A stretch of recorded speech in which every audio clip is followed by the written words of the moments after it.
tunjangan kinerja saya terpotong. Kira-kira gitu. Nah, ternyata fenomena yang kita lihat tidak sesederhana bahwa ada sesuatu yang salah dari apa yang dilakukan Bapak. Sebenarnya Bapak ini kan korban dari sebuah desain manajemen yang salah gitu. Nah, kalau kita lebih jauh lihat teorinya Stephen Bunge, ini relatif cukup lama ya, 10 tahun yang lalu bukunya. Ada 3 masalah di dalam organisasi. Dan masalah ini nanti kita kaitkan dengan strategic HR.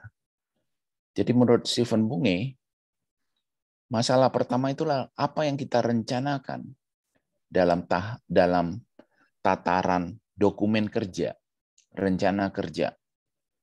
Langkah-langkah yang harus dilakukan di masa yang akan datang, itu yang disebut dengan rencana, dengan tindakan konkret yang dilakukan sesuai dengan tahapan kegiatan itu terjadi deviasi atau terjadi perbedaan atau gap. Istilah Stephen Bunge adalah common understanding. Jadi pemahaman yang sama terhadap apa yang harus dilakukan dengan tindakan nyata yang dilakukan itu berbeda. Jadi common understanding tidak diikuti dengan common understanding tidak ditindaklanjuti atau tidak sama dengan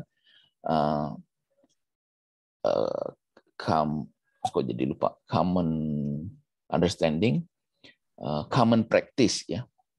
Common understanding tidak dilakukan dengan tidak sejalan dengan common practice. Tindakan yang dilakukan tidak sesuai dengan apa yang direncanakan.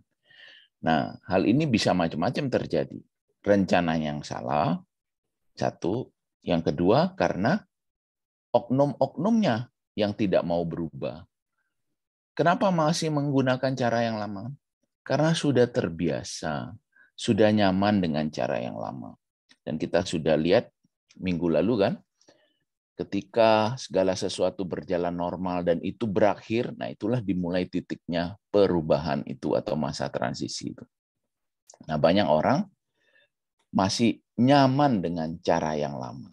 Nah, kalau ini tidak dilakukan kan artinya leading change tidak terjadi, adaptive change tidak terjadi, maka ini kalau terus dilakukan pada suatu titik akan ada crisis change. Nah, crisis change itu artinya sudah terlambat melakukan sesuatu, dan itu adalah titik awal kejatuhan sebuah organisasi.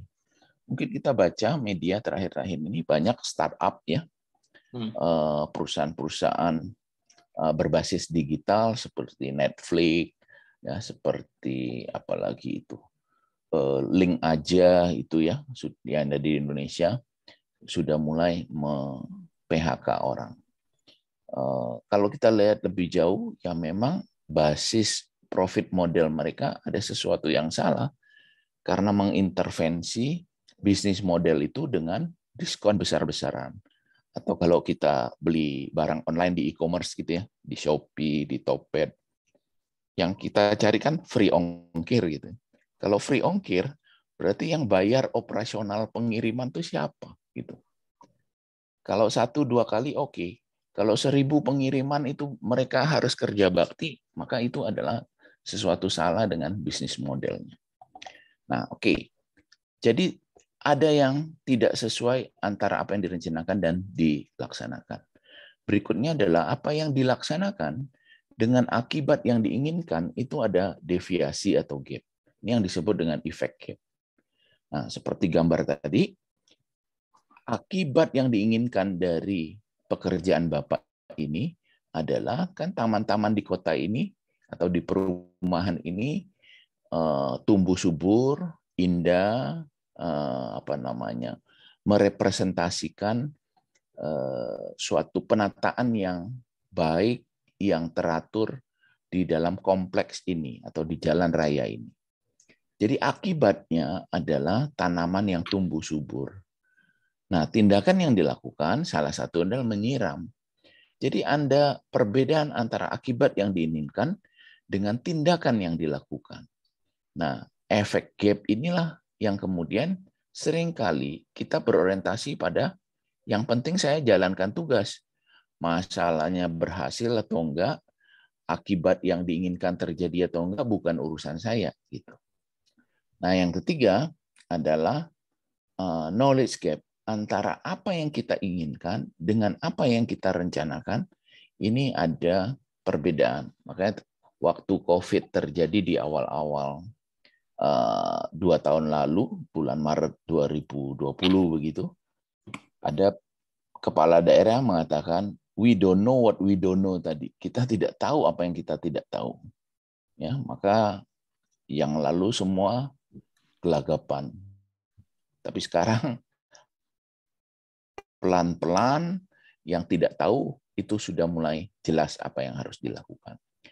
Nah, ilmu pengetahuan, Bapak Ibu sekalian, itu adalah membantu kita mendeskripsikan apa yang terjadi. Jadi fungsi ilmu pengetahuan itu adalah deskriptif. Kemudian membantu kita memproyeksikan apa yang akan terjadi dengan situasi ini. Jadi fungsi yang kedua dari ilmu pengetahuan adalah proyektif. Pertama deskriptif, kedua proyektif. Yang ketiga adalah preskriptif. Bagaimana mencari solusi atas apa yang sudah diketahui, yang diproyeksikan, sehingga bisa melakukan intervensi yang sistematik untuk menanggulangi akibat-akibat negatif yang akan mungkin terjadi. Nah, oleh karena itu Stephen Bunge mengatakan persoalan ini harus diintervensi atau harus didobrak dengan pendekatan strategik. Nah, pada pertemuan pertama kita sudah diskusi apa pengertian dari strategik. Masih ingat substansi atau karakteristik dari strategik itu apa? Hal yang strategis itu mengandung sifat 3. 1,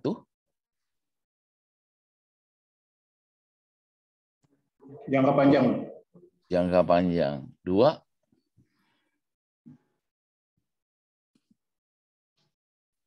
menyeluruh.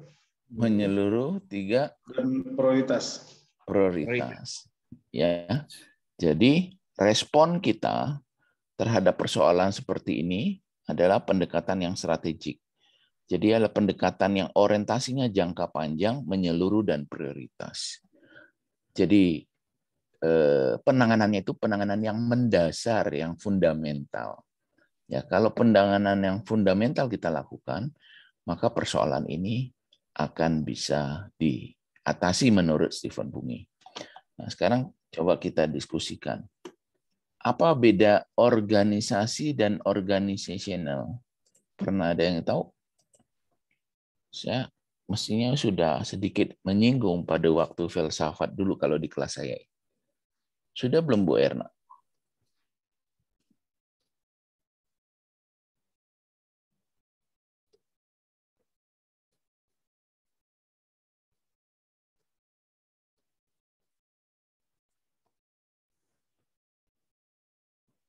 Sudah pernah. Ya, coba Bu Jun, apa bedanya organisasi dan organisasional?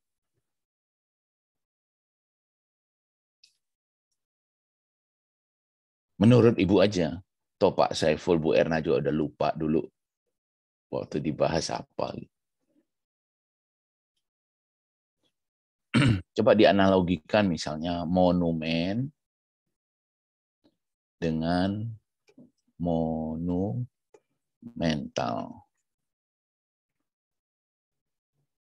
Instrumen dengan instrumental. Monumen tahu Ibu, monumen?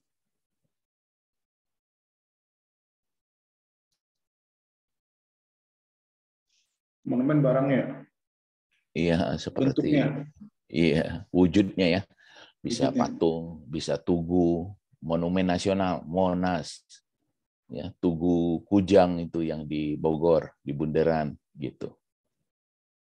Itu monumennya, bentuk fisiknya, wujudnya. Tetapi ada peristiwa monumental kan yang mau diingat. Tugu Pahlawan misalnya, Monumen Jogja kembali, Instrumen misalnya gitar ya. Instrumental, musik instrumental adalah hasil petikan gitar. Jadi organisasi dan organisasional apa? Ada yang bisa mendeskripsikan?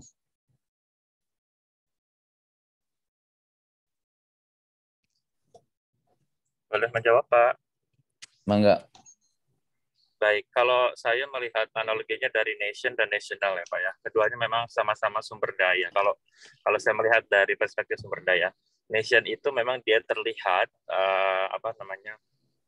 berwujud. Gitu. Sedangkan national itu juga sama-sama sumber daya tapi tidak begitu berwujud. Kalau kita melihat dengan organization dan organizational, itu juga sama-sama hal yang berkaitan dengan sumber daya juga. Organisasi itu termasuk ke dalam suatu bentuk yang bisa kita lihat gitu.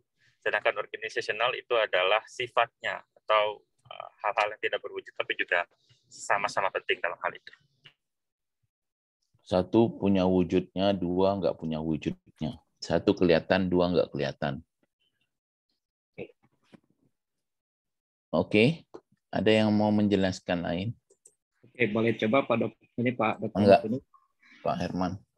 Oke, jadi kalau organisasi itu biasanya kalau kita kenal adalah kumpulan dari berapa orang, lebih dari 2 orang yang bersepakatan dengan suatu ikatan tertentu untuk mencapai suatu tujuan. Itu umumnya definisi organisasi. Nah, tapi kalau organisasional itu adalah apa yang dihasilkan dari organisasi itu. Jadi kalau dia sifatnya adalah adjektif. Jadi apa yang dihasilkan dari organisasi itu yang disebut dengan organisasional. Contoh misalnya kalau kita bicara SOP misalnya kan terkait dengan SOP, culture kah atau performance behavior, maka konteksnya kita akan bicara masalah organisasional di situ, Pak Dokter, kira-kira seperti itu. Oke, mulai terlihat ya. Organisasi itu kumpulan orang-orang yang punya tujuan bersama, yang terikat dalam suatu aturan atau komitmen atau maka ada variabel organizational commitment ya, atau OCB, organizational citizenship behavior, itu adalah variabel-variabel yang bisa Anda teliti. Tetapi sebenarnya organisasi yang tadi dikatakan yang terlihat atau yang berwujud, ada orangnya yang bisa dilihat, ada SOP sistem kerjanya yang mengatur, ada strategi yang ditetapkan, ada keterikatan dalam bentuk peraturan perusahaan dan seterusnya. Suara saya masih terdengar? Terdengar. Masih. Ya, soalnya saya lagi di luar kota ini. Sama Bu Erna juga lagi di luar kota ya?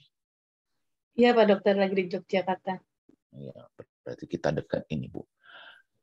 Jadi organisasi itu adalah tadi dijelaskan sebuah kumpulan orang dengan tujuan bersama yang terikat dalam kesepakatan atau komitmen itu. Tetapi sebenarnya ada soul ya, ada dampak dari keterikatan itu menghasilkan sebuah contohnya organization behavior atau organizational behavior. Harusnya organizational behavior. Perilaku-perilaku yang mensinergikan seluruh sumber daya yang termasuk di dalamnya, ada orang, ada tujuan, ada strategi, ada sistem kerja, itu menyebabkan terjadinya sinergi terhadap sumber daya yang ada.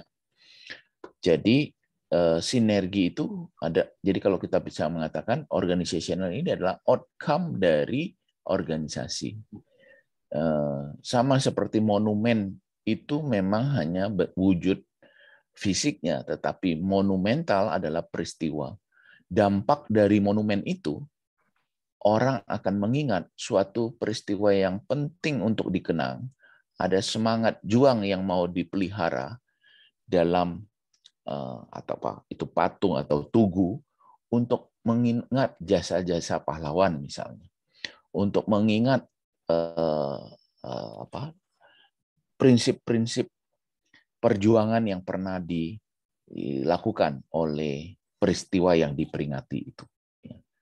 Gitar itu instrumennya, wujudnya.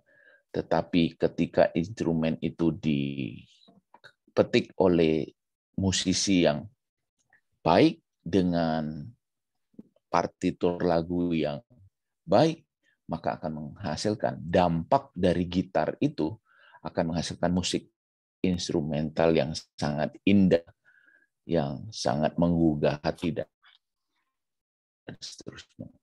Jadi dengan demikian kita mengatakan organizational itu adalah dampak dari organisasi di mana sumber daya yang dalam organisasi itu sedemikian rupa sehingga menghasilkan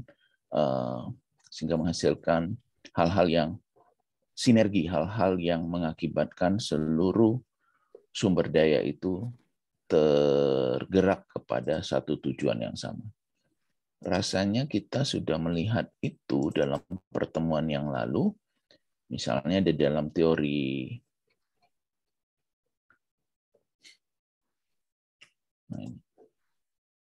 saya belum ke sini. Misalnya dari Alfred Chandler, ini teori yang cukup lama sebenarnya, bahwa strategi yang kita rumuskan itu dieksekusi di dalam suatu wadah yang biru ini yang disebut dengan organisasi. Jadi di dalam organisasi itu ada orang, ada sistem kerja, aturan, keterikatan tadi, ada pembagian tugas dan kewenangan, dan kemudian di dalamnya juga ada culture atau budaya kerja. Jadi perilaku yang dilakukan secara berkelompok terus-menerus dan mencerminkan ciri khas kelompok itu disebut budaya, yang akan secara internal akan menjadi acuan dalam bertindak, berpikir, dan bertutur kata, tetapi secara eksternal akan menjadi suatu ciri khas organisasi itu. Maka dampak dari kelompok atau bentuk fisik dari organisasi itulah akan menghasilkan suatu organisasional yang mendorong pencapaian kinerjanya. Ya. Kalau kita lihat teorinya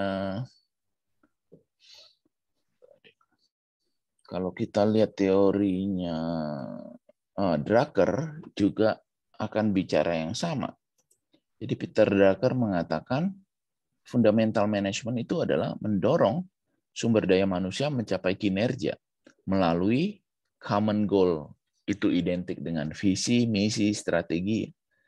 Common value itu sama dengan pada akhirnya membentuk budaya kerja, struktur pembagian tugas dan kewenangan, dan kemudian training and development, ini bicara kompetensi, bicara sistem kerja, sehingga orang bisa mencapai kinerja dan mampu merespon perubahan.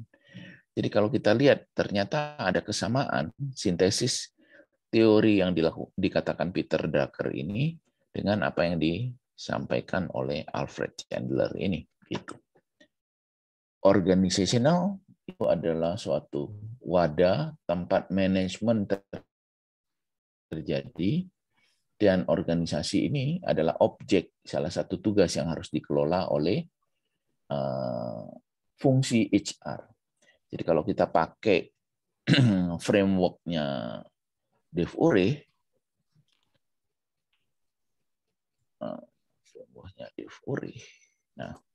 bahwa ada satu sisi orang yang harus kita kelola, tapi sisi yang lain ada non-orang, ya non-people, atau ini kita bisa katakan sebagai proses, sistem, atau administrasi, yang berfokus jangka panjang menyeru prioritas. Nah, kita akan hari ini kurang lebih akan bicara di sini.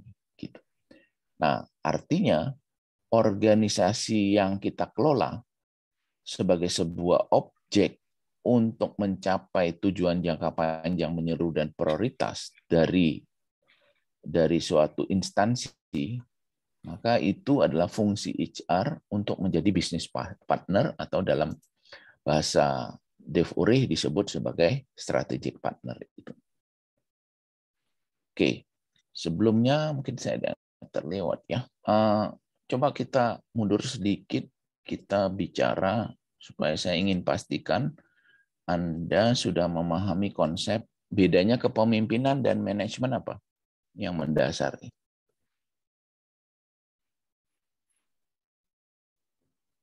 leadership dengan manajemen.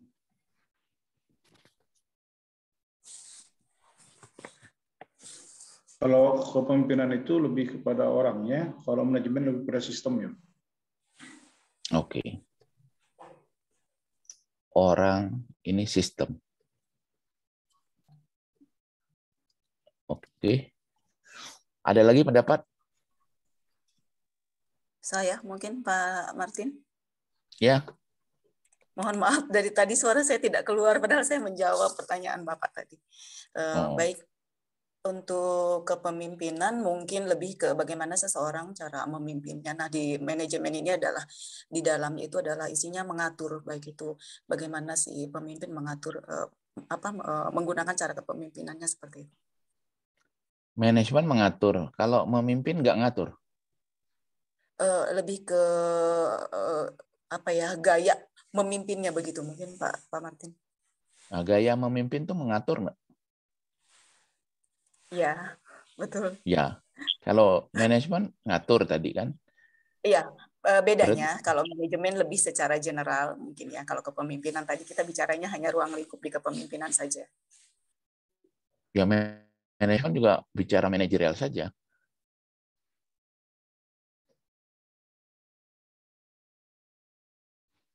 Oke, makasih Bu Jun. Baik, Bu Jun baik. ada 2 layar ini. Pak Tito, apa nih kepemimpinan? Tidak keluar suaranya. Ya, Pak Martin. Jadi pemimpin itu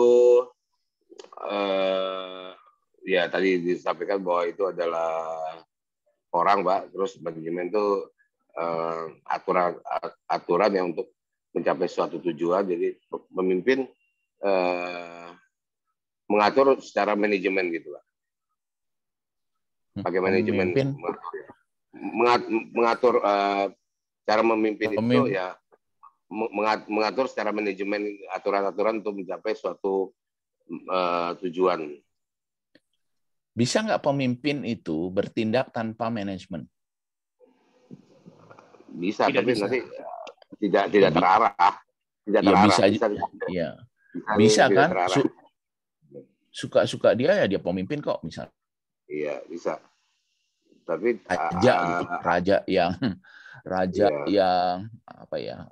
yang otoriter, raja yang semena-mena itu zaman dulu.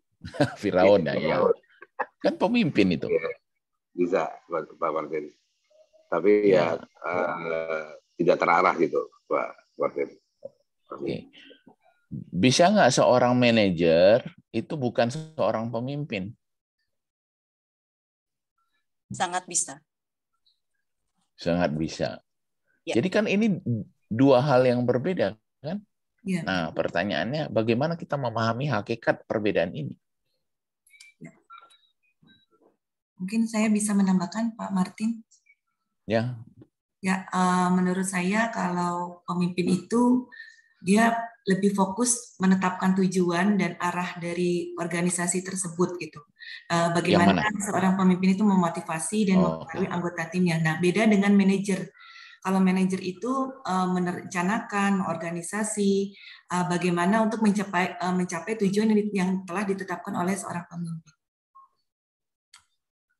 Oke, ya ini sudah diuraikan ya.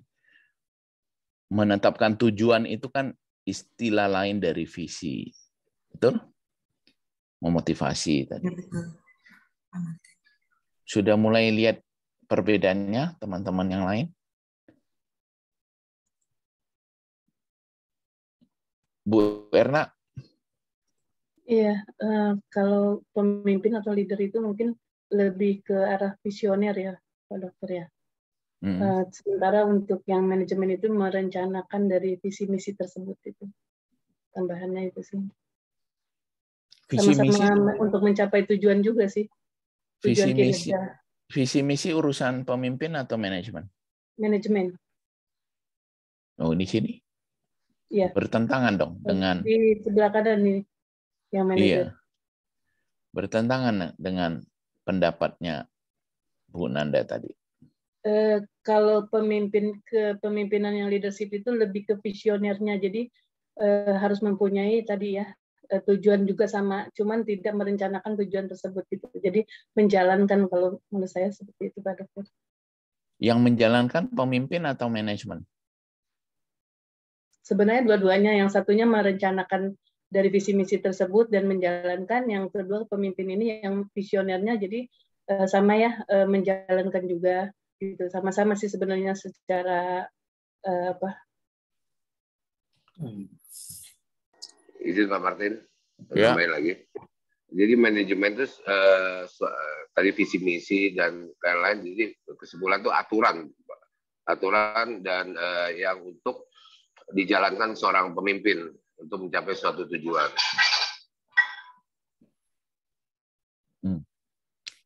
Jadi pemimpin menetapkan aturan.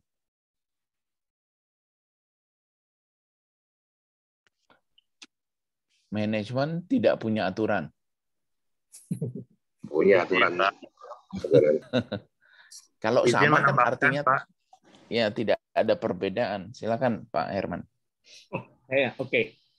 Kalau saya mungkin lihatnya dari ruang lingkupnya Pak Dr. Martinus. Jadi leaders dibandingkan dengan seorang managers mungkin lebih tepatnya. Karena kalau kita bicara kepemimpinan, pemimpin itu kan kosakata yang mirip dari empat pimpin itu.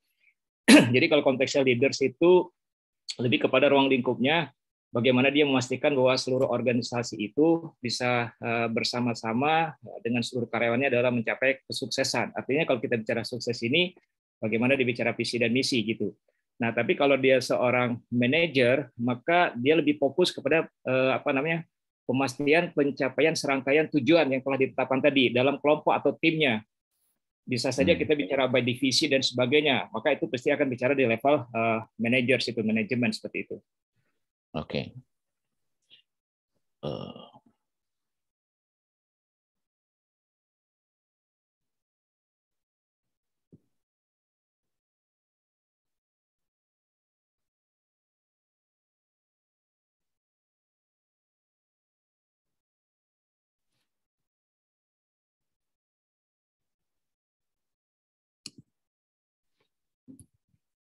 Oke. Nah, terima kasih atas pendapat-pendapatnya, Bapak Ibu semua teman-teman. Nah, kita bicara kepemimpinan dan manajemen itu kan ontologinya ya. Masih ingat ontologi itu apa? Apa yang dikaji? Apa ya. Whatness gitu ya. Keapaan. Nah, apa yang dilakukan? Nah, ini kan subjeknya di atas deh. Pelakunya, subjeknya, kalau di atas kan tadi oleh Pak Herman dikatakan pemimpin atau leader. Ini disebut manajer. Itu kan pelaku atau subjek, aktornya. Nah, apa yang dilakukan aktor? Ini kan predikatnya nih. Merumuskan visi, membangun motivasi. Dia harus menjadi teladan nggak kira-kira seorang pemimpin? Menjadi contoh maksud saya, ya. Jadi teladan. Dia membangun trust, kepercayaan. Dengan demikian akan terbangun wibawa dan seterusnya. Nah, sedangkan manajer, predikat, apa yang dilakukan? Kita sudah tahu kan definisinya. Manajemen adalah kegiatan mengelola sumber daya yang kemarin. Mengelola sumber daya ini melalui serangkaian kegiatan atau yang sering disebut dengan fungsi manajemennya. Mulai dari planning sampai controlling itu dengan berbagai istilah lain. Jadi manajemen adalah kegiatannya apa? Membuat rencana sampai mengendalikan. Nah, bahwa di dalam rencana itu juga ada menetapkan sasaran kan, objektif yang terukur dalam indikator dan target angka-angkanya, menyiapkan sumber dayanya dan seterusnya. Nah, kalau ada subjeknya pemimpin dan manajer, ada predikatnya.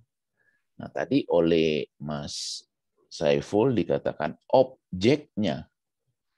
Maka kalau kita merumuskan sebuah tujuan, memotivasi, menjadi teladan, itu terhadap apa? Ditujukan kepada apa? Maka objek dari kepemimpinan itu always about people atau orang menurut Pak Saiful tadi. Nah, sedangkan manajemen, kita bicara bahwa manajemen ini mulai dari membuat rencana, mengemas rencana itu kepada pelaksanaannya. Jadi pembagian tugas dan kewenangan, organizing itu kan wujudnya kira-kira SOTK itu ya. SO, struktur organisasi dan tata kerja, pembagian tugas, fungsi, dan kewenangan. Lalu didorong, nah berarti didorong ini manajer berfungsi sebagai leader.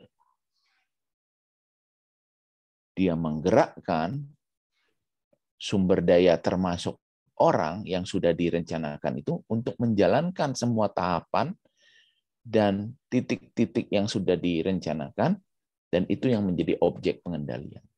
Artinya, objek perencanaan, pengorganisasian, pelaksanaan, dan pengendalian ini terhadap sistem istilah Pak Saiful, atau ini adalah terhadap penyelesaian tugas. Kalau tugasnya selesai, apa akibatnya Bapak Ibu sekalian? Output atau hasil dari tugas selesai itu apa? Dapat nilai. Hasil dari tugas selesai atau hasil kerja disebut Kinerja. Kinerja. Ya toh? Bahwa kinerja ini juga melibatkan orang sebagai sumber daya. Iya. Maka sebenarnya manajemen itu hakikatnya lebih luas daripada kepemimpinan. Maka Anda studinya doktor ilmu manajemen gitu kan. Bahwa nanti disertasi Anda tentang kepemimpinan itu tidak ada masalah.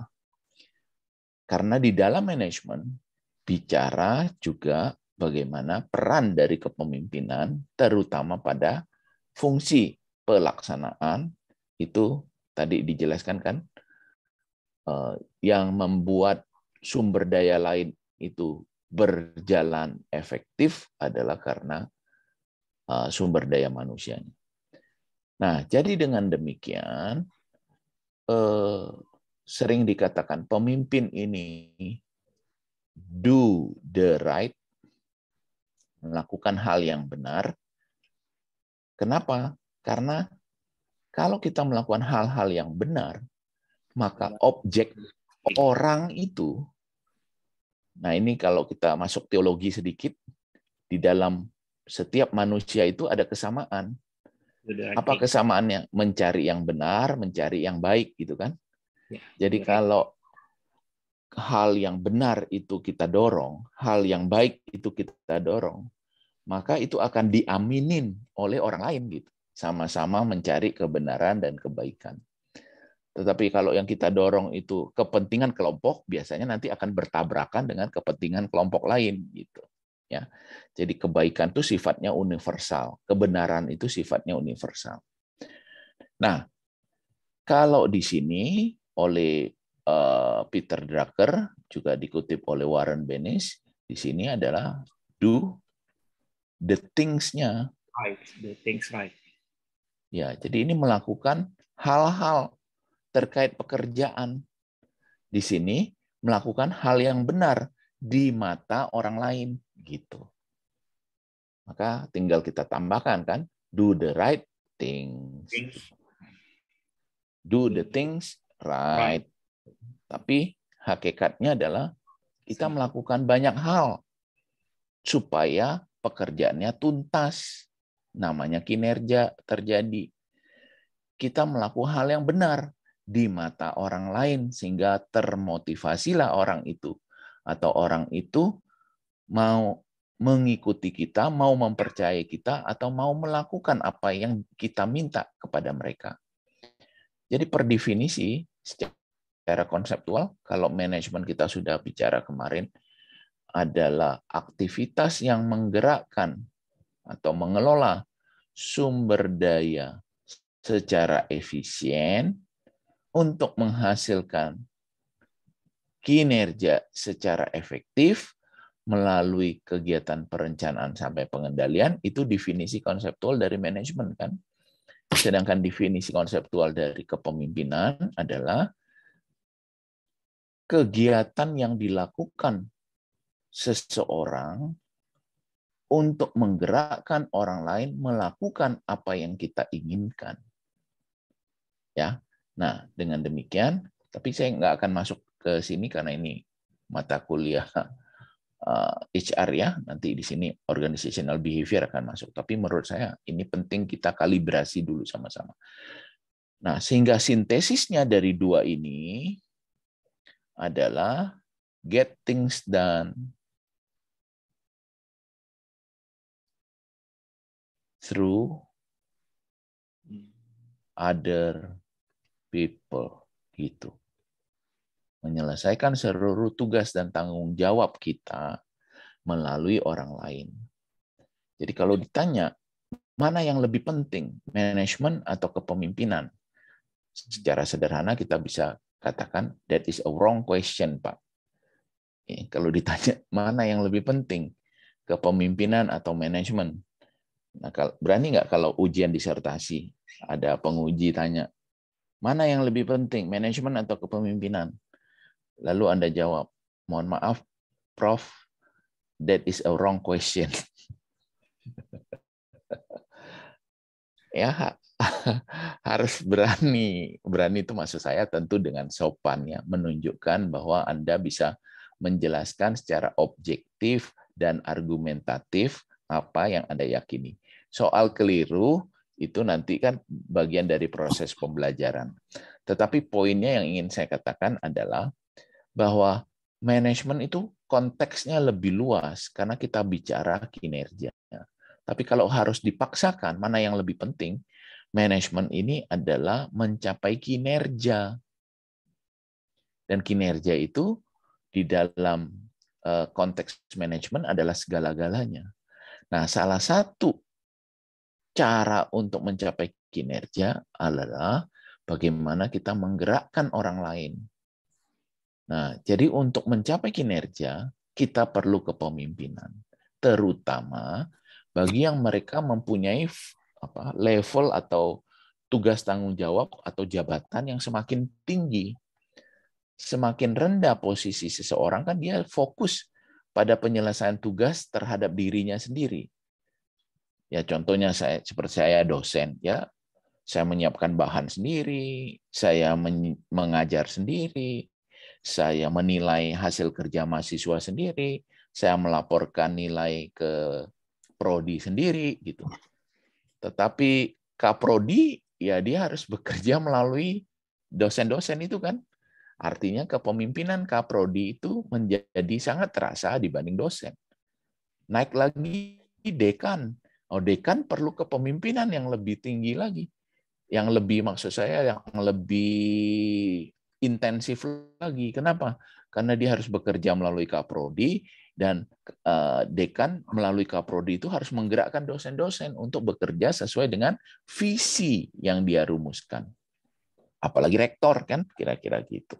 Sama juga di organisasi supervisor itu sudah perlu kepemimpinan. Manajer lebih lagi, GM lebih lagi, direktur lebih lagi. Perusahaan skala mikro, small medium enterprise, UMKM, mungkin kepemimpinannya dibutuhkan. Tetapi direktur, dirut, perusahaan besar, ribuan orang, puluhan ribu orang, tentu kepemimpinan yang lebih masif lagi diperlukan. Oke, sampai sini ada komentar atau pertanyaan?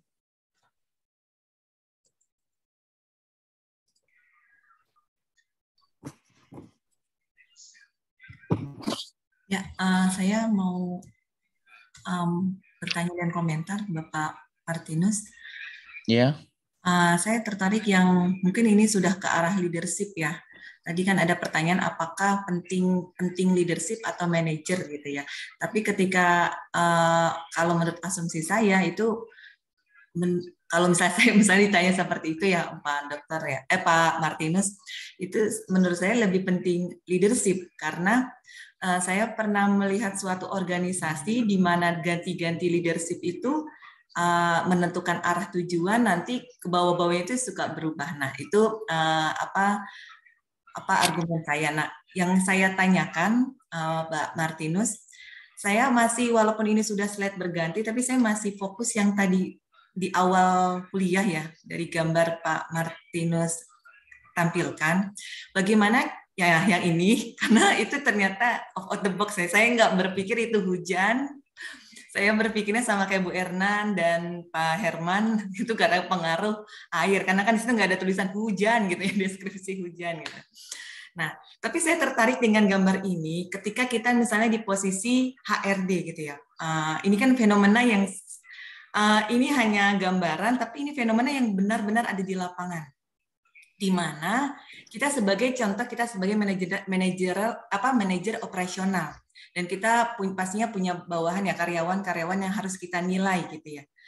Nah, bagaimana fenomena ini terjadi dan kita sebagai pelaku untuk menilai kinerja itu, di mana ada standar-standar operasional yang harus dilaksanakan oleh suatu karyawan, seorang karyawan, tapi fenomena yang tidak, ya contohnya seperti ini gitu ya, yang tadi Pak Martinus bilang harusnya dia standarnya dia buang air ini, nah jadi kita sebagai manajer operasional apakah harus profesional menilai kinerja itu atau harus adanya manajemen perubahan itu yang change management yang sudah diutarakan Pak Martinus minggu yang lalu seperti itu.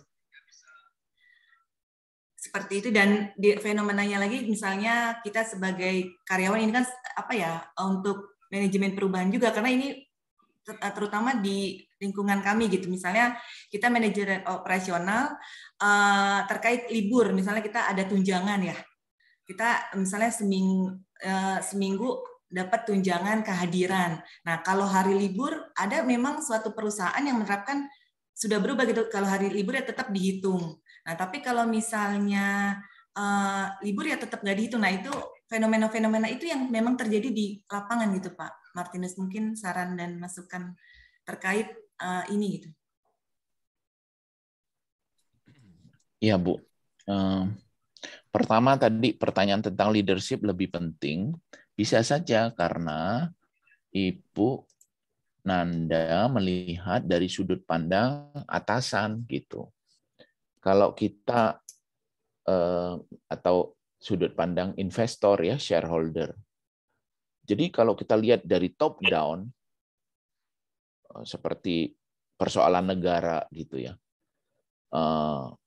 ya tergantung pemimpinnya. Kalau pemimpinnya benar gitu, kira-kira relatif sebagian besar persoalan itu akan bisa diatasi gitu.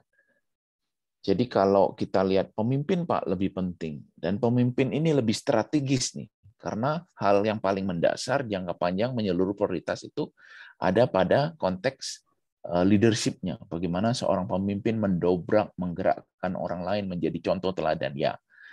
Jadi argumentasinya adalah yang argumentasi Bu Nanda tadi ya bisa kita katakan dapat diterima karena sudut pandangnya kita melihat dari sisi atasan, dari sisi orang yang menggerakkan gitu. Tetapi kita juga mengatakan bahwa manajemen itu lebih luas daripada leadership. Kenapa? Karena kapan kepemimpinan itu dipakai adalah waktu rencana kerja itu perlu dilaksanakan. Nah, saya coba kaitkan dengan konsep Ki Hajar Dewantara. Pernah dengar? Pernah. Nah, biasanya dikaitkan dengan kependidikan ya. Nah, pertama apa? Ingarso. Di depan memberikan contoh, di tengah memberikan kekuatan, di belakang memberikan dorongan. Ya, tulodo itu teladan. Jadi kalau di depan itu jadi teladan. Kelihatannya ya sederhana konsep ini, yang menjadi teladan dong. Nah, yang dimaksud di depan menjadi teladan ini bukan konteksnya seremonial gitu. Lagi gunting pita, lagi mukul gong gitu ya, lagi peresmian, pemimpinnya maju ke depan pidato gitu, pakai baju bagus, pakai pidato yang memukau, bukan seremoni. Pertanyaannya, kapan pemimpin itu harus di depan? Pada saat organisasi sedang tenang-tenang saja, lancar-lancar saja, atau justru pada saat organisasi sedang genting? Kira-kira gimana? Pemimpin itu harus tampil di depan itu dan menjadi teladan. Ya, ekstrimnya lagi perang, pemimpin itu ada di mana? Ya di depan kan? Gitu. Iya, betul. Nah, dalam konteks manajemen, kita mengatakan ketika rencana ini tidak berjalan seperti yang digambarkan, maka tugas pemimpin tampil di depan, ambil alih untuk mengatasi segala sesuatu yang menyebabkan rencana itu tidak jalan. Tetapi sebaliknya, kalau rencana itu berjalan, berarti kan di sini plan itu mendahului leadership. Tapi kita bisa juga mengatakan, Pak, plan itu kan bagian dari tugas leader juga untuk menyusun. Iya, tetapi dia sedang menjalankan fungsi manajemennya gitu. Nah, yang kedua apa bunyinya? Di tengah memberikan kekuatan. Iya, Ingmadio kan, Madia. Iya, Madia. Ya, Madia itu kan tengah-tengah kira-kira gitu. Jabatan Madia. Ingmadio Mangun. Karso. Karso itu kan sama dengan teladan ya. Bukan teladan. Karso itu semangat. Karsa. Ciptakan karsa serta karya. Semangat atau motivasi gitu. Jadi Madya yang dimaksud adalah ketika berada di tengah-tengah, tugas pemimpin adalah membangun motivasi. Pertanyaannya kapan dia ada di tengah? Kalau tadi pemimpin itu berada di depan ketika genting, banyak rencana tidak berjalan, maka dalam konteks ini, ketika satu persatu persoalan besar itu sudah mulai teratasi, ya, planningnya sudah on the track, back into the track, maka kan pemimpin melakukan delegasi. Nah, menyerahkan perencanaan tadi sesuai dengan organisasional desainnya, pembagian tugas dan kewenangannya, dan pemimpinnya nggak pergi, tetapi ada di tengah-tengah, memberikan semangat, dorongan, motivasi, dan menjamin kepada tim kerjanya, saya ada di sini bersama Anda lanjutkan rencana kerja ini. Kalau ada kesulitan, jangan pernah takut karena saya ada bersamamu. Kira-kira gitu. Ya. Jadi ketika rencana itu berjalan baik, pemimpin ada di tengah bersama-sama timnya. Nah, yang ketiga, apa konsepnya? Berikan dorongan. Iya. Tulodo. Itu pertama. Syukuri Handayani. Nah, ini yang dipakai oleh Kementerian Pendidikan kan? Ada logonya di depan kelas itu biasanya. Di SD. Di belakang kan ini, jadi di depan, ini di belakang. Kalau di belakang ngapain, Pak? Memberikan dorongan ya, katanya. Ya. Nah, seringkali dorongan ini kita bingung, dorongan itu artinya dorong-dorong atau gimana. Sebenarnya ketika di depan itu masa pada saat genting, di tengah itu jadi depan itu masalah genting ya. Banyak rencana, jadi ukurannya rencana banyak tersendat, rencananya tersendat. Di sini sudah lancar, artinya rencananya sudah oke, gitu kan? Nah, kira-kira yang di sini situasinya apa?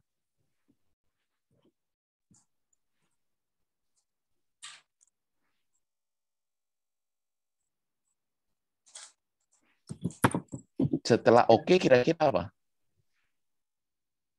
Evaluasi. Selesai toh. Ketika rencananya sudah selesai, ya sudah menghasilkan achievement itu kinerja sudah terlihat, pujian sudah banyak, ya reputasi sudah naik daun. Apa yang dilakukan pemimpin adalah dorongan ini sebenarnya seperti atlet itu loh, yang bukan pensiun ya, tapi atlet itu ketika dia dalam pertandingan mundur, atlet loncat jauh atau lompat jauh gitu, mundur beberapa langkah, itu artinya apa? Kalau atlet itu mundur, sama dengan apa? Siap-siap lagi. Iya, ancang-ancang kan, siap-siap untuk loncat lebih tinggi gitu.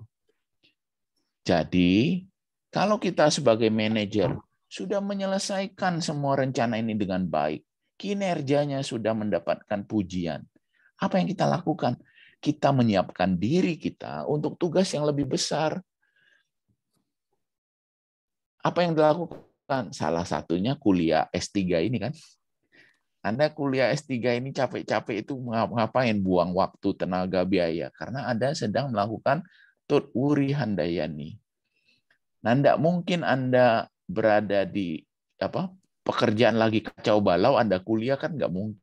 Pasti ini kerjaan Anda, ini Anda level bos-bos, sebagian pekerjaan udah selesai gitu.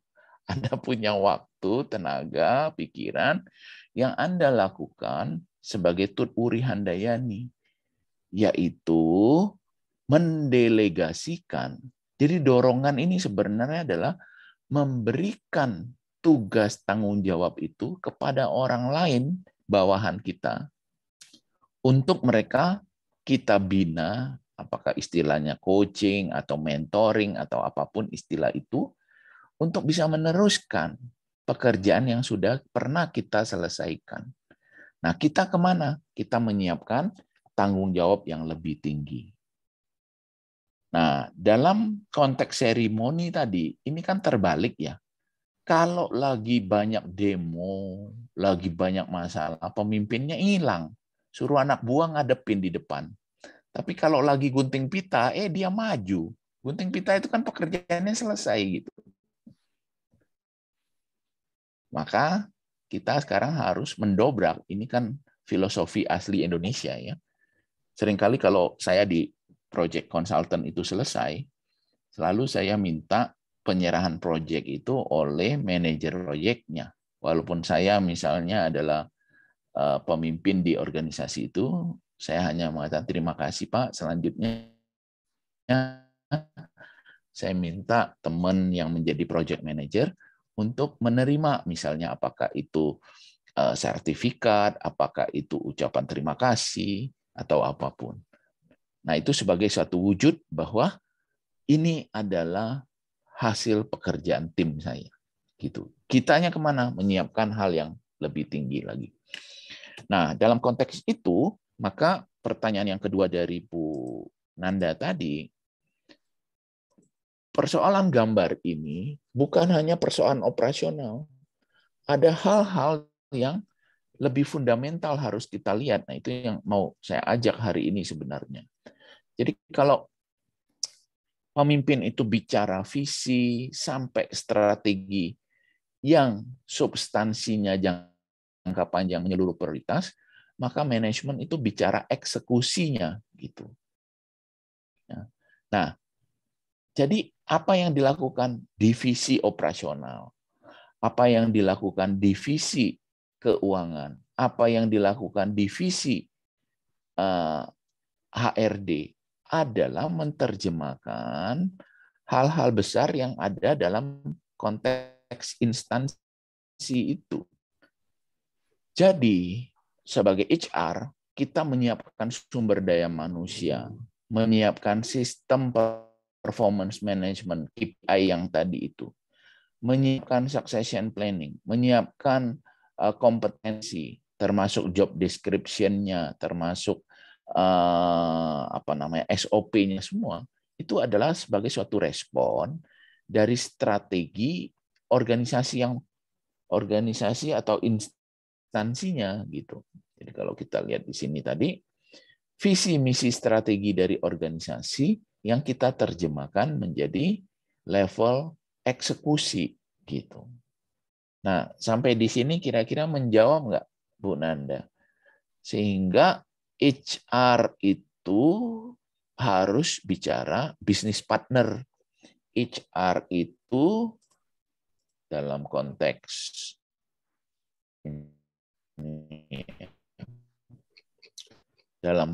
modelnya Devur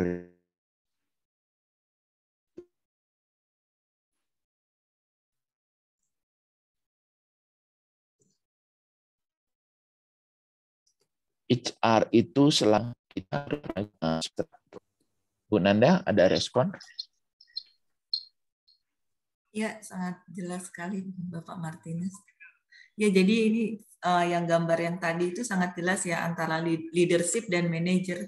Yang gambar yang tadi Bapak Martinus tampilkan yang tadi. Yang ada leadership di atas, bawahnya manager. Bukannya ini Pak, yang tadi gambar ada leadership, ada manager. Nah, ini ya. Ya, ini teorinya dari John Kotter dalam bukunya Leading Change ya, salah satu model bagaimana change management itu harus dilakukan. Oke, ada pertanyaan lain? Martin, sedikit saja. Iya. Ya, baik. Saya tertarik sekali ya mata kuliah Bapak ini, luar biasa. Pertanyaan saya adalah tadi perbedaan antara kepemimpinan dan manajemen. Mungkin saya ambil contoh misalkan apa yang ada di dalam manajemen yang tadi dikatakan oleh Pak Saiful adalah merupakan sistem atau aturan gitu ya. Namun aktualnya kepemimpinan ini menerapkan agak melenceng sedikit, misalkan tidak plek gitu sama seperti manajemen yang sudah tetapkan. Nah, tapi ternyata dari resultnya itu menghasilkan, jadi outcome-nya bagus gitu. Nah, apa yang terjadi? Apakah boleh manajemen menyesuaikan kepada kebijakan-kebijakan yang diambil oleh kepemimpinan tadi? Ternyata memang strateginya berhasil begitu, Pak Martin, seperti itu. Pertanyaannya, apakah boleh menyesuaikan? Oke. Nah, ya teman-teman gini ya, sebelum saya jawab pertanyaan Bu Jun ya, kuliah doktor itu atau gini. Kenapa salah satu alasan kenapa saya tidak memberikan ujian akhir, kita nggak ada ujian akhir kan? Maksudnya ujian menjawab soal gitu. Kalau ujiannya tanya, kepemimpinan yang lebih penting, utama, signifikan atau manajemen? Karena kalau Ibu jawab kepemimpinan, selama argumentasinya logis dan rasional, itu betul. Nilainya 100. Tapi kalau orang lain menjawab manajemen yang lebih penting, selama jawabannya argumentasinya benar, logis, dan rasional juga benar gitu. Jadi sebenarnya semua jawaban betul gitu. Nah, daripada kita buang waktu menulis jawaban, lebih baik kita gunakan untuk hal-hal yang bernilai tambah. Tapi kembali lagi sebenarnya, Bapak Ibu sekalian, sebelum menjawab tadi, dalam proses belajar, terutama at the end of the day, Anda akan lulus kalau disertasinya bisa Anda selesaikan, kan? Disertasi yang selesai itu artinya apa? Anda sampai dengan ujian terbuka. Nah, ujian terbuka itu, apakah kita harus mempertanggungjawabkan isi disertasi kita 100% benar dan tidak boleh salah? Sebenarnya bukan itu. Karena dalam ilmu pengetahuan kan tidak ada kebenaran mutlak. Bahkan Karl Popper mengatakan ciri ilmu pengetahuan itu adalah falsifikasi.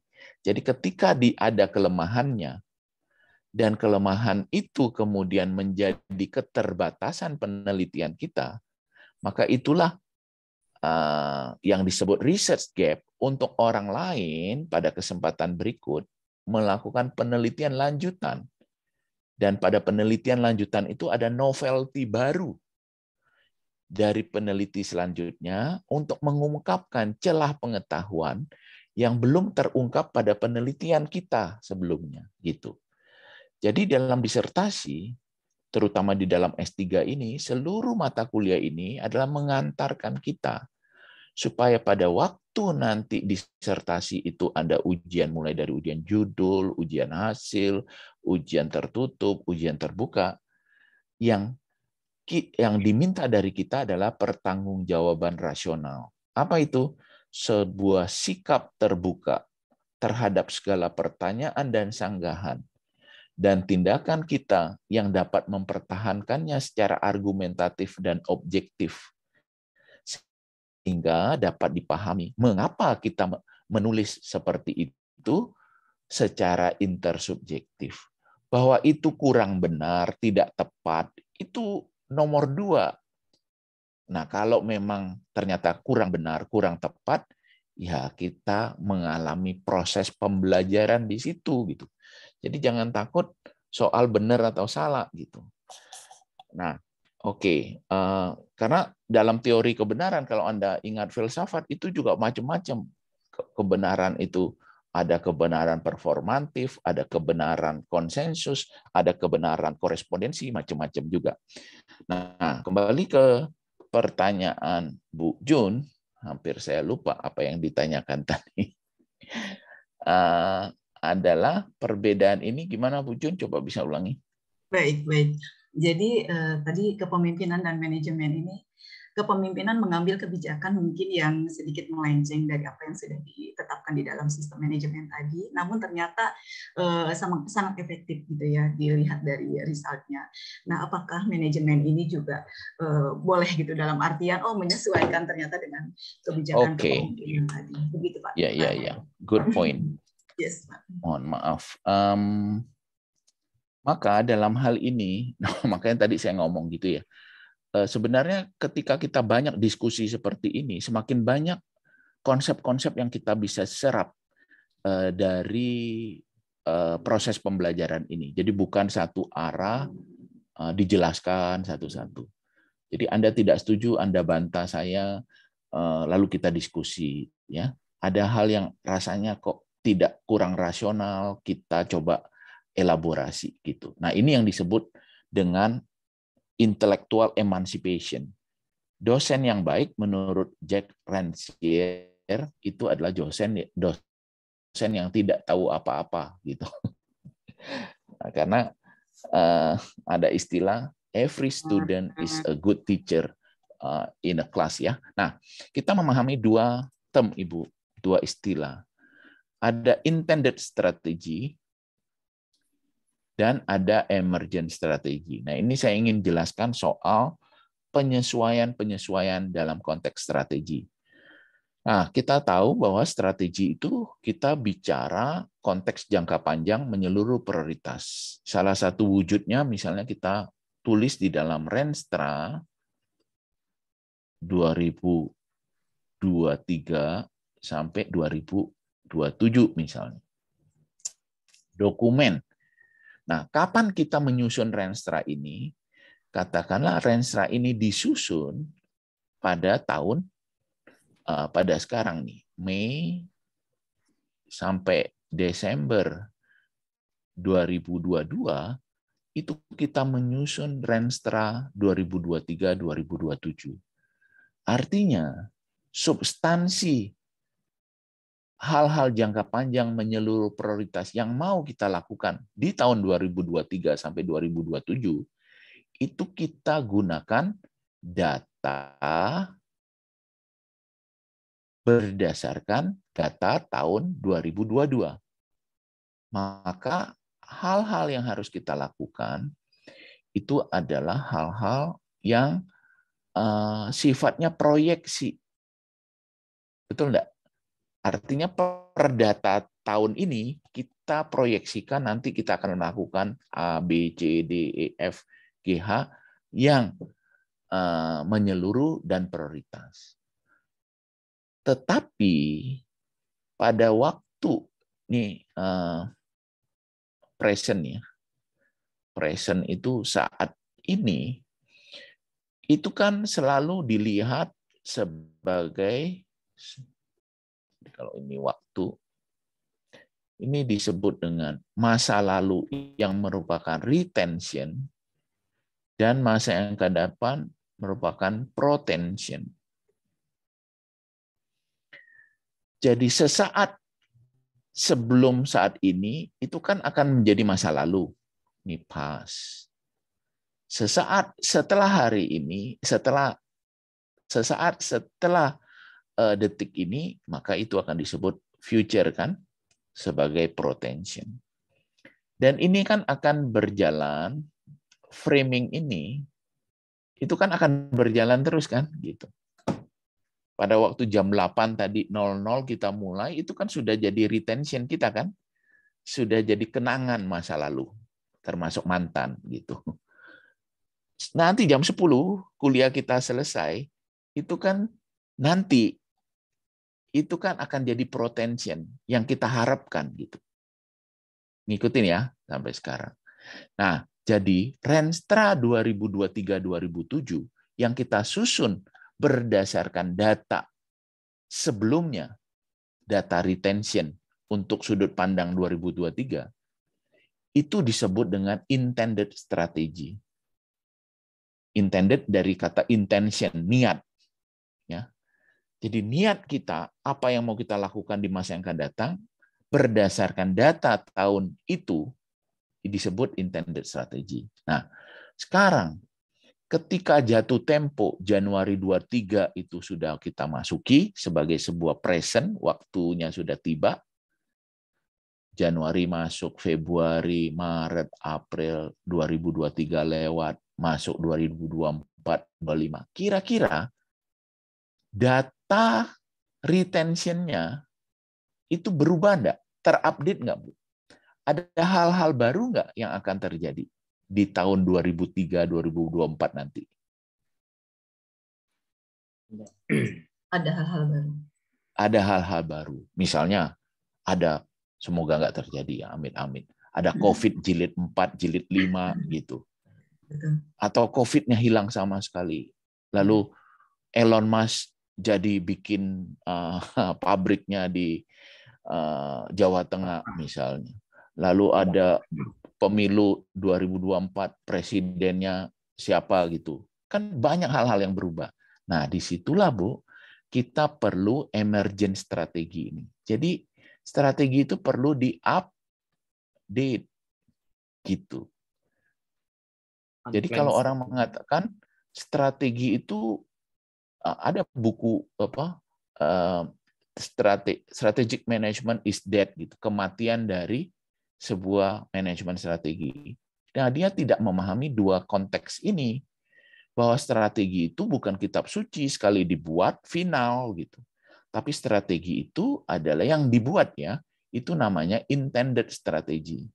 Tapi dalam perkembangan moving present ini ya, yang kita buat berdasarkan protension time, itu pada saatnya akan menjadi retention time. Nah, oleh karena itu adalah niscaya justru strategi yang baik atau realized strategi adalah strategi yang terupdate, di mana substansi intended strategi itu harus disertai dengan emergent strategi. Maka strategi kita menjadi realized strategi. Nah, konteksnya seperti apa? Kalau intended strategy itu framework-nya kira-kira analisis eksternal sebuah organisasi itu akan mewarnai sasaran kerja kita dengan segala ukuran, indikator, dan juga target-targetnya.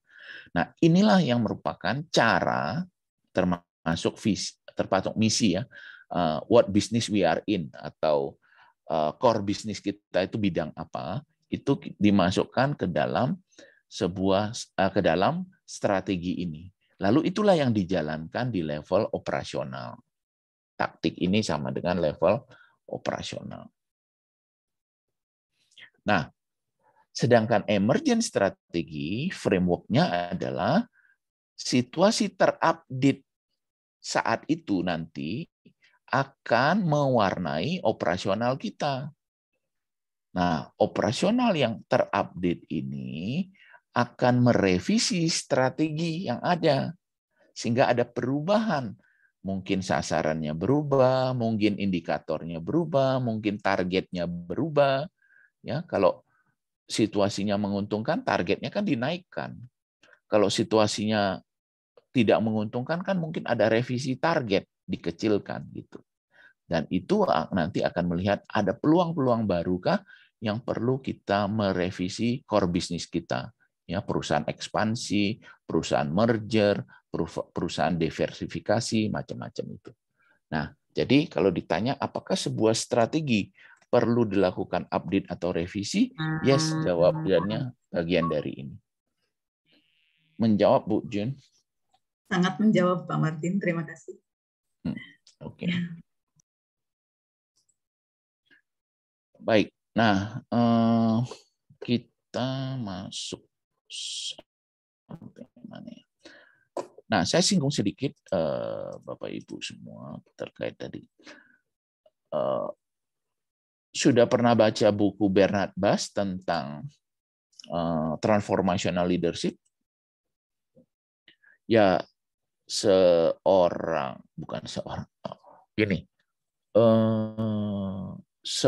pakar tentu punya teorinya sendiri, punya jargonnya sendiri, ya kan?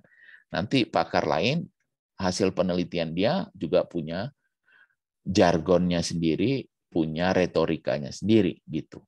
Nah, Bernard Bass intinya mengatakan dia dalam teorinya mengatakan yang disebut kepemimpinan itu ruang lingkupnya ya cuman ini gitu.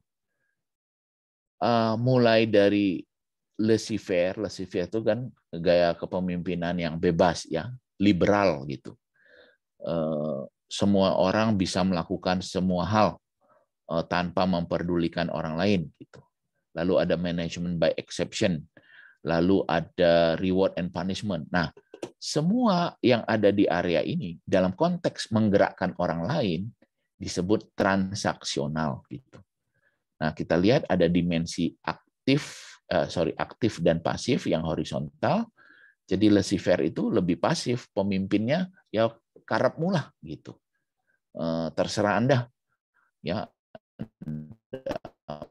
mau kerja ya terserah, nggak mau ya terserah, pokoknya hasilnya yang saya tunggu gitu. Nah, lalu ini dinilai kurang efektif. Kalau efektif itu orientasinya proses atau hasil, Ibu? Efektivitas. Proses. Dibanding efisiensi. Ya, efisiensi itu proses kan, sumber daya. Kalau efektivitas itu hasil. Nah, menurut Bernard Bass ini kurang efektif, inefektif yang ini. Maka dia mengusulkan ada konsep transformational leadership, yaitu adalah ini indikatornya ada sebuah kepemimpinan yang memperhatikan, artinya bawahan itu diperhatikan satu persatu secara spesifik gitu. Jadi kalau ada yang ulang tahun disalamin dengan penuh kehangatan gitu ya, dan seterusnya. Ada intellectual stimulation, menggali, mendorong, menggugah perkembangan keingintahuan dari tim kerjanya, memberikan motivasi dan seterusnya ya. Nah, nanti bukunya saya kirim lewat grup deh ya. Jadi ini ada perbedaan menurut Bass ya, transactional leadership dan transformational leadership itu.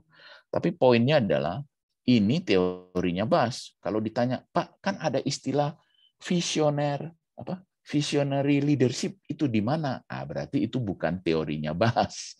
Itu ada teori yang orang lain lagi. Oh, berarti teori ini belum lengkap dong. Ya, lengkap menurut Bas gitu. Oleh karena itu ilmu pengetahuan dalam penelitian itu kita harus mampu mensintesis berbagai teori-teori. Jadi kita tidak mengacu pada single teori saja. Ini untuk melengkapi saja ya. Nanti penjelasannya Anda bisa baca dan seterusnya.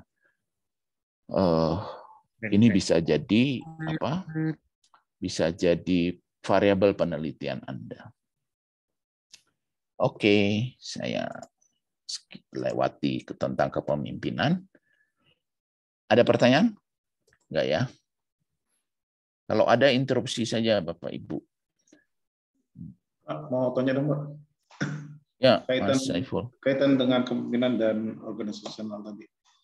Kalau terjadi permasalahan antara kepemimpinan dan organisasi itu sendiri, kira-kira yang jadi prioritas utama yang harus dibenahi kepemimpinan atau organisasinya. Misalnya di sebuah organisasi atau perusahaan sistemnya salah, terus ada pemimpin yang baru, direktur baru, cukup membenahi. Atau sebaliknya, pemimpin bermasalah, organisasinya bagus gitu kan. Kira-kira mana dulu? Atau contoh konkret misalnya dulu zamannya Gus Dur, kita punya pemimpin presiden gitu kan, ternyata kita sudah punya departemen-departemen yang bagus, ternyata dibuangkan waktu itu, ada beberapa departemen gitu kan, dibuangkan oleh Gus Dur. Nah, kira-kira prioritas yang mana yang harus dibenahi ketika ada terjadi permasalahan di organisasi maupun di leadership-nya itu sendiri? Iya, jawaban singkat saya adalah tidak ada single cause Pak dalam suatu persoalan. Misalnya Mas Sutrisno yang nggak ada ya. Biasanya gini, a perfect failure condition, misalnya pesawat itu mengalami kecelakaan, itu pasti multi causes gitu. Ada persoalan cuaca yang buruk ditambah dengan sebuah spare part atau bagian pesawat yang mengalami kegagalan, ditambah respon pilot yang salah terhadap situasi itu, jadilah kecelakaan itu. Ya. Karena sebuah sistem termasuk di dalam organisasi itu organisasi itu kan identik dengan organisme, Pak ya. Organisme itu sama seperti tubuh kita. Organisme artinya apa? Dia punya kemampuan autoperspektif. Kalau jempol kita ketendang kaki meja, yang teriak apa itu, Pak? Mulut. Mulut. Artinya mulut itu kan mau sebagai alarm supaya mata segera melihat dan kaki, paha itu menarik ke belakang supaya jempol itu jangan tersiksa terus-menerus gitu kan intinya. Jadi ada satu auto perspektif dalam sebuah organisme. Nah, tapi ketika ada multi causes kegagalan, ya tapi katakanlah kita tendang meja, mulut udah teriak atau mulutnya lagi ngunyah gitu, lagi ngunyah sehingga nggak bisa teriak, lalu kita juga katakanlah lagi lari, ya, tidak sempat untuk menarik kaki dan akhirnya terjerembab gitu. Nah, di dalam organisasi menurut saya kegagalan itu sama. Kalau argumentasi Pak Saiful tadi, sebuah sistem yang baik, kalau ada pemimpin yang kurang baik, kira-kira hasilnya kurang baik kan? Kalau situasinya diganti, sistemnya jelek, ada pemimpin yang baik, apakah hasilnya akan baik atau justru orang baik itu akan terkontaminasi jadi ikut jelek di dalam sistem yang korup misalnya. Ini ada seorang pemimpin yang apa istilahnya, yang bersih, yang berintegritas, masuk dalam sebuah organisasi yang korup gitu. Nah, pertanyaannya, dia ikut terkontaminasi atau justru dia bisa mempertobatkan satu instansi itu. Nah, ini menarik untuk dikaji, dan inilah tugas kita nanti melakukan penelitian, Mas Saiful gitu. Jadi menurut saya dua-dua itu bisa terjadi. Jadi kalau ditanya sebuah output yang gagal, apakah disebabkan sistem organisasi itu yang gagal atau disebabkan kepemimpinannya yang gagal? Nah, ini menarik untuk diteliti. Nah, kalau Anda tidak mau mendasarkan teori-teori dalam penelitian kuantitatif, Anda bisa melakukan penelitian kualitatif. Atau setidak-tidaknya menggunakan, saya kira di IM itu disarankan pakai mix method ya. Jadi pakai sequential exploratory kualitatif dulu. Jadi Anda mau lihat sebenarnya variabel apa saja yang paling mewarnai kinerja sebuah organisasi. Nah, salah satunya nanti ketemu pemimpin misalnya dari proses kualitatif. Yang kedua ternyata dipengaruhi juga iklim organisasi. Yang ketiga ternyata gender juga mempengaruhi gitu. Maka seberapa besar antara gender, iklim dan leadership ini untuk mempengaruhi kinerja, Anda gunakan kuantitatif. Maka sequential exploratory kualitatif dulu untuk mencari konstelasi variabelnya, lalu dilanjutkan kuantitatif untuk mengukur berapa besar pengaruhnya itu. Jadi koefisien pengaruhnya, atau kalau mau korelasi saja berapa besar hubungannya antara variabel-variabel tadi. Jadi kalau ditanya Pak Saiful, kita nggak bisa generalisasi rasanya. Dan itu menurut saya menjadi challenge Anda untuk melakukan penelitian gitu. Gimana Om Saiful menjawab? Oke. Atau tidak? Ada pencerahan dikit lah. Oke ya, kita lanjutkan sedikit. Nah, tadi yang saya katakan bahwa persoalan ini menurut Stephen Bunge didobrak dengan strategi. Nah, strategi itu dalam definisi konseptual oleh Michael Porter dikatakan sebagai sekumpulan aktivitas yang sengaja dipilih, the deliberate process of choosing a set of activities yang berbeda dari kompetitor kalau ini organisasi bisnis, atau kalau ini adalah instansi pemerintah, pelayanan publik, yang berbeda dari waktu-waktu yang lalu, yang lebih baik dalam menghasilkan nilai tambah kepada stakeholder, dalam memberikan manfaat kepada masyarakat yang dilayani gitu. Nah, jadi substansi strategi yang strategik itu jangka panjang menyeluruh prioritas, isinya adalah rangkaian aktivitas yang sengaja kita pilih untuk menghasilkan nilai tambah. Jadi kata kuncinya adalah output dari strategi itu adalah value added. Nah, value added ini nanti akan tercermin pada kinerjanya kan. Nah, value added itu apa? Manfaat yang dirasakan dibanding dengan pengorbanan. Gitu. Nah, semakin manfaat yang diterima dari hasil kerja yang dilakukan sebuah organisasi dibanding pengorbanan yang harus dilakukan untuk mendapatkan manfaat itu, maka semakin strategi itu tepat untuk dilakukan, termasuk di dalam pengelolaan sumber daya manusia. Jadi bagaimana fungsi SDM itu menjalankan tugasnya memberikan nilai tambah kepada stakeholder dalam merespon atau dalam menyesuaikan strategi organisasi atau core bisnis perusahaan itu dalam rangka HR mendukung pelaksanaan core bisnis, strategi bisnis itu sebagai sebuah bisnis partner sebagai aktivitas dukungan HR kepada perusahaan, dukungan HR kepada instansinya. Ya.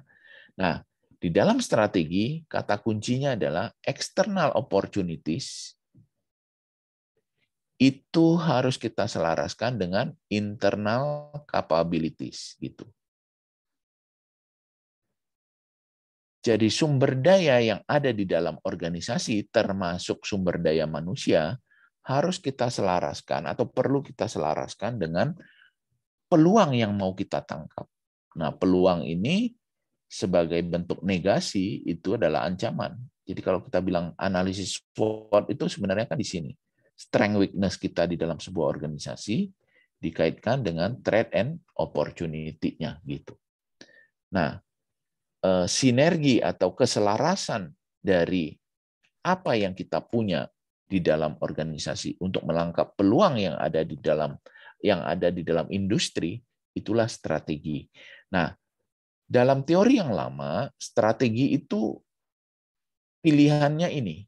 Apakah kita mau product leadership, atau mau kita cost leadership, atau kita mau efisiensi, atau kita mau customer intimacy atau efektivitas produk kita pada segmen tertentu, itu disebut customer intimacy. Jadi menurut Michael Tracy, Porter maupun Kaplan Norton, organisasi itu harus memilih.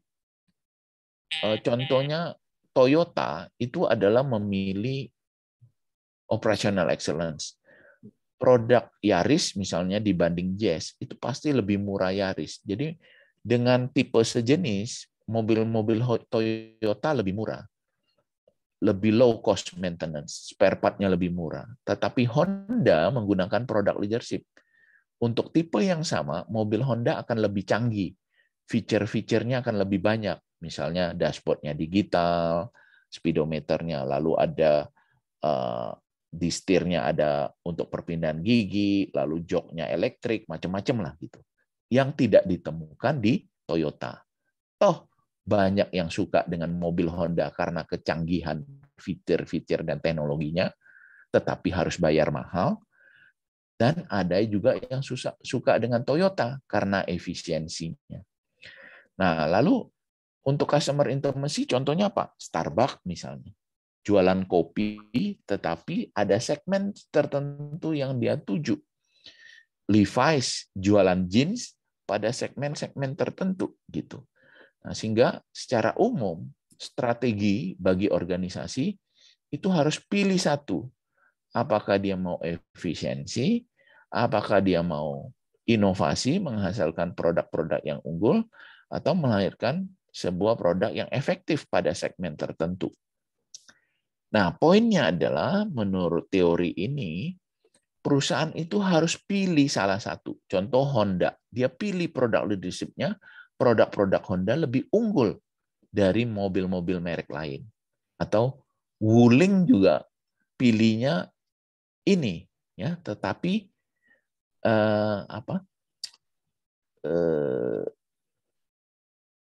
dua dimensi yang lain itu harus tidak boleh lebih buruk daripada atau harus sama par dengan kompetitornya. Jadi kalau dia pilih produk leadership-nya, dia lebih unggul daripada kompetitor, maka dimensi efisiensi dan dimensi efektivitas dari produknya harus sama dengan kompetitor. Ya, ini generik teorinya.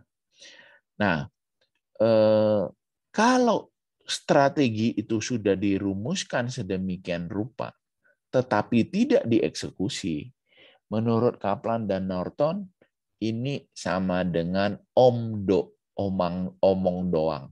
Seperti saya ini ya banyak omong gitu. Jadi teori doang, strategi yang baik tanpa eksekusi itu tidak akan berhasil atau hasilnya akan nol itu, ya. Tetapi kalau tanpa strategi, apakah sebuah eksekusi itu akan menghasilkan hasil? Kira-kira jawabannya gimana? Jadi kita beroperasi atau sebuah organisasi berjalan tanpa strategi yang jelas. Kira-kira bisa berhasil nggak? Ya, itu keberuntungan ya. Iya, ternyata bisa berhasil. Tetapi keberhasilan itu adalah is matter of luck menurut Kaplan dan Norton. Ya, sengaja. Nah, iya. Jadi kebetulan nih pemimpinnya hebat. Kebetulan anggarannya pas. Kebetulan ini lagi COVID-19.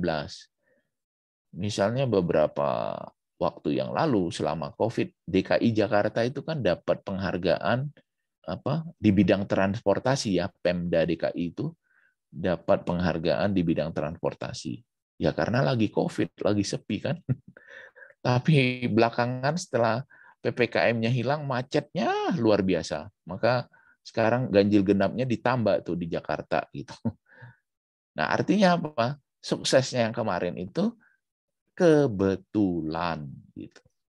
Nah, yang kita inginkan adalah sebuah organisasi ketika strateginya ini nyambung antara rencana jangka panjang menyeluruh dan prioritas, nyambung dengan kegiatan yang dilakukan di operasional secara rutin, sektoral, dan detail, maka itulah sukses itu akan dicapai by design, not by accident gitu. Nah, kalau itu dilakukan, maka yang kemudian akan kita ini salah satu teori yang untuk menyambung strategi itu dalam konteks eksekusi adalah peta strategi ya. Cuman kita nggak ada punya waktu cukup, atau mungkin nanti kalau ada waktu minggu depan kita bahas. Intinya adalah peta strategi itu menggambarkan sasaran-sasaran yang harus dilakukan di level sebab dan kemudian akan menyebabkan akibat, dan itu di level organisasi induk atau instansi itu adalah akibat dari hasil kerja divisi dan hasil kerja departemen. Jadi departemen yang bekerja mengakibatkan divisinya baik. Divisi yang baik mengakibatkan seluruh korporasinya berjalan dengan baik. Dan kalau kita lihat secara skematis gitu kira-kira sasaran-sasaran yang dilakukan oleh unit-unit kerja, ya ada divisi marketing, ada divisi keuangan, HRD, operasional, diturunkan lagi kepada unit-unit kerjanya. Kalau di HRD itu adalah bagian rekrutmennya, ada bagian training and development-nya, ada bagian HR personalianya. Itu kalau melakukan kegiatan dan mencapai kinerja, maka itu akan menyumbang kinerja yang maksimal. Nah, dalam konteks ini HR ya itu bicara HR scorecard. Harusnya HR scorecard saya udah kirim ya bukunya ya. Sudah? Belum. HR scorecard itu yang nulis juga salah satunya Dave Urey. Dave Urey salah satu penulis HR scorecard, memang ini relatif cukup lama. Nah, HR scorecard itu intinya adalah bagaimana HR memastikan rencana kerja yang dilakukan di HR itu merespon atau mengantisipasi apa yang mau dicapai dalam konteks organisasi induk, ya, sampai kepada kalau di instansi pemerintah namanya SKP, sasaran kinerja pegawai, atau di dalam organisasi swasta sering disebut dengan individual scorecard atau KPI pegawai, setiap pegawai gitu. Nah, dengan demikian kalau KPI pegawainya itu baik, itu maka unit kerjanya akan baik, divisinya akan baik, dan akhirnya menyumbang strategi atau kinerja dari instansi secara keseluruhan. Nah, salah satu contoh dari HR scorecard itu seperti ini. Bagaimana kontribusi HR dalam menunjang produktivitas di bidang penjualan. Nah, yang harus mereka lakukan adalah terwujudnya budaya entrepreneur, kemudian berkurangnya karyawan yang resign, tentu yang produktif ya, lalu meningkatnya kompetensi di bidang penjualan. Nah, inilah sasaran-sasaran operasional ya, internal proses yang harus dilakukan.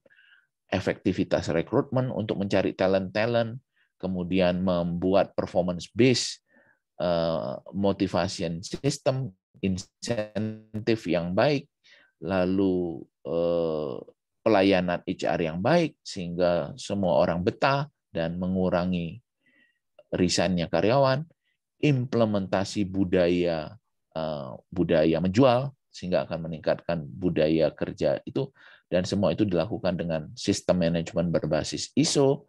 Lalu di level sumber daya sendiri akan mengembangkan strategic skill, kompetensi matriks yang baik, dan juga mengembangkan sistem succession planning atau pengembangan future leader berdasarkan talent management system yang baik. Nah, inilah yang akan dilakukan sebagai kontribusi dari HR kepada respon terhadap bisnis strateginya. Maka konsekuensinya tadi, mulai dari kegiatan rekrutmen, performance management, succession planning, leadership development, ini semua adalah sebuah program kerja yang akan dilakukan HR dalam merespon bisnis strategi tadi. Ingat skemanya tadi adalah bagaimana organisasi dalam rencana strateginya tadi direspon atau di-cascade kepada seluruh sasaran kerja semua divisi termasuk divisi SDM, dan itu nanti menjadi ukuran kinerja dari setiap orang ya dalam performance manajemennya, dan itulah yang menjadi apa yang kita kenal dalam skema DevOre, HR sebagai business partner atau strategic HR itu terwujud ketika HR memposisikan diri sebagai organisasi atau sebagai unit kerja yang mendukung pelaksanaan bisnis strategi dari organisasi induknya. Nah, sehingga kalau ada visi, misi, strategi dari sebuah organisasi, apakah ini bisnis plan maupun ini renstra sebuah organisasi, itu akan menjadi peta strategi atau strategic planning-nya HR. Maka strategic planning HR itu akan diterjemahkan menjadi program-program HR yang kita kenal sebagai strategic HR, mulai dari rekrutmen sampai dengan rekrutmen, training and development, career management, dan seterusnya, sehingga output dan outcome-nya bisa mendukung pencapaian kinerja perusahaan. Selesai. Ada pertanyaan?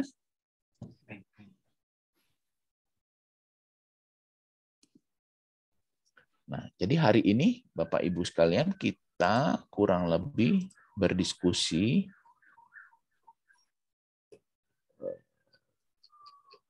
lebih banyak pada konsep strategic partner ini ya. Minggu lalu kita bicara sedikit banyak di sini, hari ini kita bicara sedikit banyak di sini. Bagaimana HR merespon bisnis strategi dari organisasi induk menjadi strategi HR, dan itu yang diterjemahkan menjadi berbagai program kerja.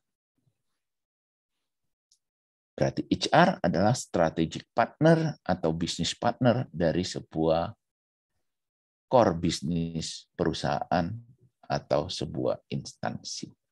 Nah, tadi kita melihat pemahaman term-term, istilah secara ontologis, bagaimana perbedaan satu istilah dengan yang lain. Nah, detailnya ya kita harus punya waktu untuk membaca sumber aslinya ya, primary resources-nya. Oke. Ada yang mau tanya? Luar biasa. Hah? Luar biasa. Ini secara cepat supaya Anda nangkep puzzle-puzzle-nya. Nah, untuk menyatukannya, Anda perlu baca teks itu. Dan baca teks itu nggak perlu baca novel ya, dari halaman 1 sampai halaman 370 diurut, nggak usah. Buka bagian indeksnya paling belakang. Jadi buku yang baik itu selalu ada indeks. Nah, Anda mau memperdalam aspek apa? Leadership, cari aja di indeks itu halaman misalnya 212.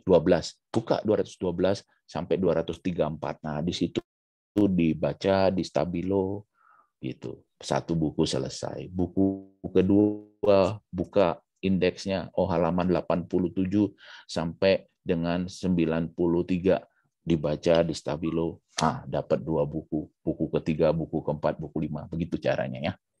Termasuk misalnya Mas Saiful tadi ingin lihat pengaruh organisasi terhadap kinerja. Nah, mulai kumpulin jurnal-jurnal ya, gitu.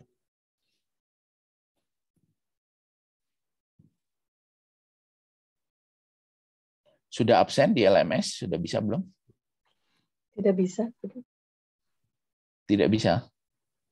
Tadi tidak bisa. Sudah 2 minggu tidak bisa. Settingannya jam 12-nya. Udah 2 minggu tidak bisa. Karena di settingnya jam 12. Jam 12 malam. Jam 12 malam. Iya, 12 malam, 12 AM. Hari ini juga tidak bisa. Tidak bisa. Tanggal 21, tanggal 28 tidak bisa. Kalau tanggal 14-nya bisa karena jamnya benar ya Bu. Ini Erna ya. Benar Pak ya. Jam 8. Saya absen manual saja. Tanggal 28 harusnya ditulis jam 12 ini. Jam 8 ini. Nggak bisa? Tidak bisa tapi. Ini kan jam 8 ini. Di LSM-nya jam 12, Pak Dokter. Ini kan Sabtu tanggal 28 hari ini. Jam 8 pagi. Ya, oke, kita absen aja. Erna hadir. Selamat tidak hadir. Tidak hadir itu apa? Absent. Saiful be present. Tito. Pak Hermansyah Yusuf. Ini enggak ada ya? Akimi. Enggak ada Cyril. Cuti. Saya sudah absen. Saya hadir terus tapi nggak pernah absen pada Pak Martinus. Kenapa tidak absen? Ya udah nanti. Yang minggu lalu juga belum Pak Martin. Minggu lalu? Iya. Iya, tanggal 21. Karena malam settingannya. Tanggal 21.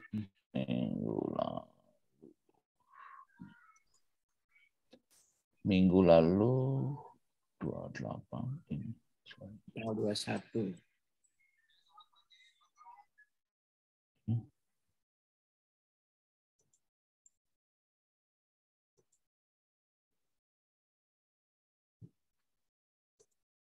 Tanggal 28 ini 2. Oke, kecuali ini.